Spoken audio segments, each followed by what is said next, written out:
वो हर दिन बच्चियों को पढ़ाने स्कूल के लिए निकलती। एक साड़ी वो पहनती और एक साड़ी हाथ में लेकर चलती। और जब वो रास्ते से गुजरती तो आसपास जो दकियानुसी उस समय के अपर कास्ट लोग थे वो मिट्टी फेंकते, अंडा फेंकते, गंदगी फेंकते, गोबर फेंकते, ये सब फेंकते और उसकी पूरी साड़ी खराब हो जाती।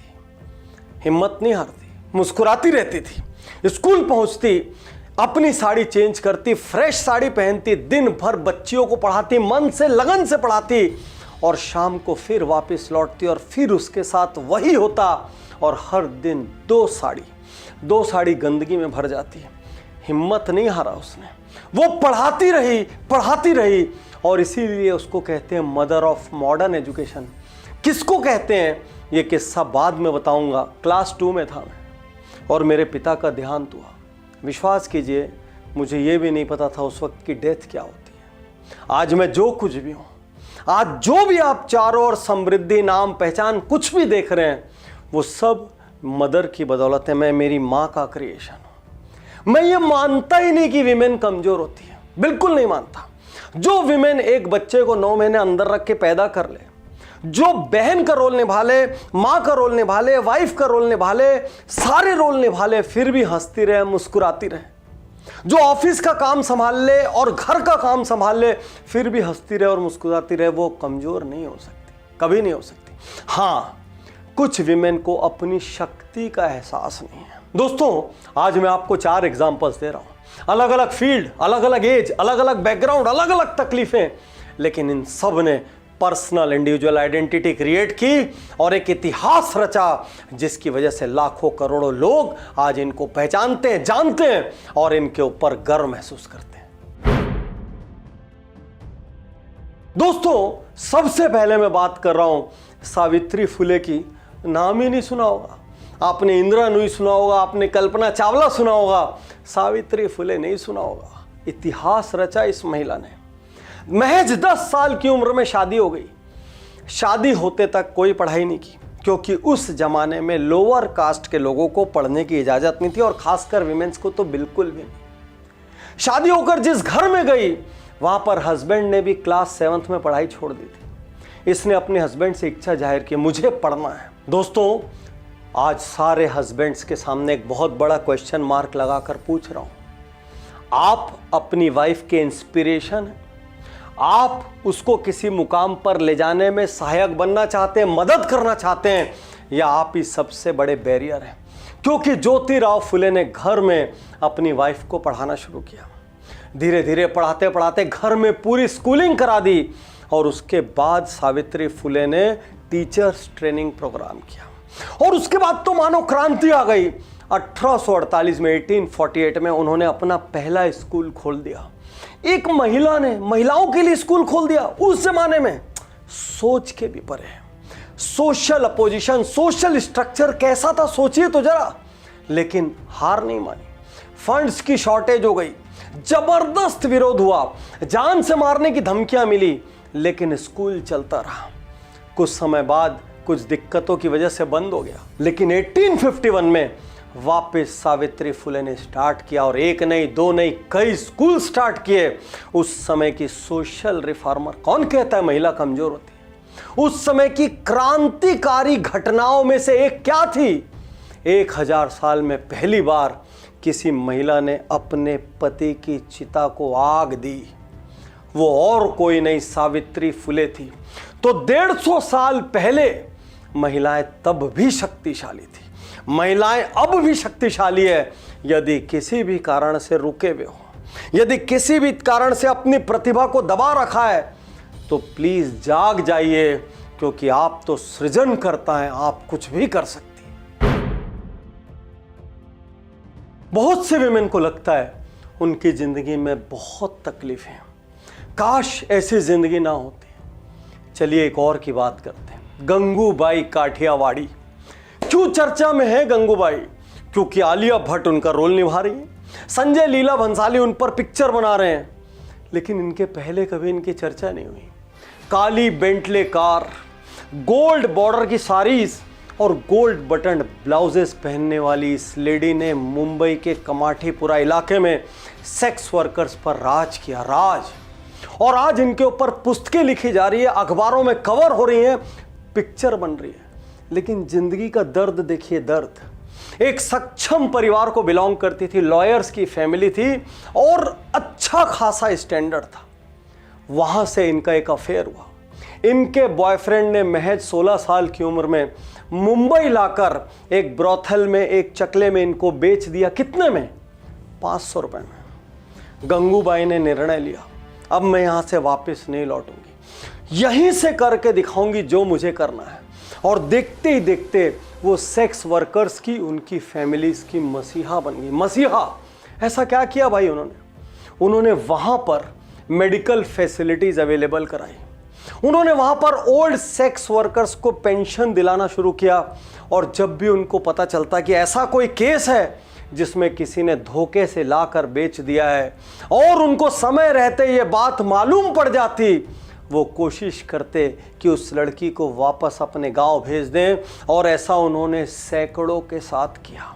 वापस भेजना आसान बात नहीं थी। फ्रैंक पॉलिटिकल व्यूज, वहां पर रह के स्ट्रॉन्ग पॉलिटिकल कनेक्शंस, अपने बिजनेस को प्रोफेशनली रन करना। जिल्लत में है, समाज अच्छा नहीं मानता, लेकिन उसके बावजूद अपने आप को, अपने काम को सम्मान की नजर से देखना। और इंडिया की पहली सेक्स वर्कर जिसको प्राइम मिनिस्टर के साथ मिलने का मौका मिला, इतने स्ट्रॉन्ग और इतने प्रैग्मेटिक व्यूज थे गंगूबाई के, तब जाकर आज वो हॉट सब्जेक्ट है। क्या आपकी जिंदगी में इतनी तकलीफें नहीं होंगी ना? और एक से एक रोचक किस्से हैं। जब प्रधानमंत्री के साथ उनकी मीटिंग चल रही थी, मैं तो नहीं जानता सच्चाई क्योंकि मैं वहां नहीं था, तो जब मीटिंग चल रही थी तो प्रधानमंत्री ने उनसे कहा, छोड़ क्यों नहीं देती, ये सब छोड़ के अपना घर बसाओ, शांति से रहो। तो कहते हैं, मजाक मजाक में वो कहती हैं, क्या आप मुझे अपनी सेकेंड वाइफ बनाएंगे? कहानी आधी सच्ची हो या पूरी, लेकिन इस सच्चाई से कोई नहीं नकार सकता कि वैसी जिंदगी मिलने के बाद सम्मान से जीना, वैसी जिंदगी मिलने के बाद उनका मसीहा बन के उभर आना, उनके राइट्स के लिए लड़ाई करना और वहां पर रह के अपनी नेशनल और इंटरनेशनल आइडेंटिटी क्रिएट करना, आपसे सवाल है। आप जहां भी हैं वहां पर क्या कर सकती हैं जिससे कि आप आउटशाइन करें? भूल जाइए हालात कैसे हैं, भूल जाइए प्रॉब्लम कितनी बड़ी है, ये सोचिए मैं कैसे सॉल्यूशन बन सकती हूं और मैं कैसे सॉल्यूशन ला सकती हूं। क्योंकि 99.99% लोगों की प्रॉब्लम गंगूबाई जितनी बड़ी नहीं हो सकती। 50-60 की उम्र हो गई, फ्री हो गए, बच्चे कॉलेज चले गए, शादियां हो गई, जॉब पे लग गए, खालीपन लगता है, एम्प्टीनेस सिंड्रोम। अरे दुखी मत हो भाई, खुशी मनाओ, नया कैरियर शुरू करने का वक्त है। आप बोलेंगे पाटनी सर ये क्या बोल रहे हैं, तो रिटायर होने का टाइम है, धर्म कर्म में लगने का टाइम है। रुको रुको रुको, थोड़ा निशा मधुलिका जी को याद कर लो। पूरे कोरोना काल में उनकी बनाई हुई डिशेस हर घर ने कॉपी की और खाई हैं। दोस्तों, जनरली कोई भी एक बड़ा यूट्यूब चैनल दूसरे यूट्यूब चैनल की तारीफ नहीं करता, लेकिन आज मैं यहां 60 साल की एज में इतनी जीवटता के साथ, इतनी सिंप्लिसिटी के साथ दुनिया में लाखों करोड़ों लोगों को कुकिंग सिखाने के लिए, उससे भी ज़्यादा उम्र महज एक नंबर है ये बताने के लिए, उससे भी ज़्यादा घर में बैठकर सामान्य स्टाइल में औसत तरीके से भी बड़े कैरियर स्थापित किए जा सकते हैं, ये बताने के लिए निशा मधुलिका जी को सलाम करता हूं, उनको बधाई देता हूं। दोस्तों, करोड़ों की इनकम है, आज 11 मिलियन सब्सक्राइबर हैं, लेकिन क्या ये शुरुआत ऐसी थी? शुरुआत ऐसी नहीं थी। उनको कैमरा फेस करना नहीं आता था, उनका पैशन था, घर में कुछ बनाना है, लोग पसंद करते थे, आसपास के लोगों को सिखाती थी। उन्होंने अपने घर में एक बेडरूम में स्टूडियो की स्थापना की। क्या वो बहुत स्टाइलिश है? नहीं है। फैशनिस्ता है? नहीं है। लैंग्वेज पे बहुत जबरदस्त कमांड है? नहीं है। बहुत मॉडर्न फ्यूजन करती? नहीं करती। वो अपने घर में किसी दीदी की तरह है, किसी भाभी की तरह है, किसी चाची की तरह है, मम्मी की तरह है, और वो वहाँ पर बैठकर दुनिया में लाखों करोड़ों लोगों को इंस्पायर कर रही हैं और लाखों करोड़ों लोगों के दिलों में उतर रही हैं पेट के रास्ते। आज मैं आपसे पूछता हूँ, क्या आपको कुकिंग आती है? क्या आपके आसपास के लोग आपकी तारीफ करते हैं? कुछ नहीं है ना, तो आपका यही मोबाइल सेट हथियार बनकर आपका कैमरा बन सकता है और आपकी कला लोगों तक पहुंच सकती है।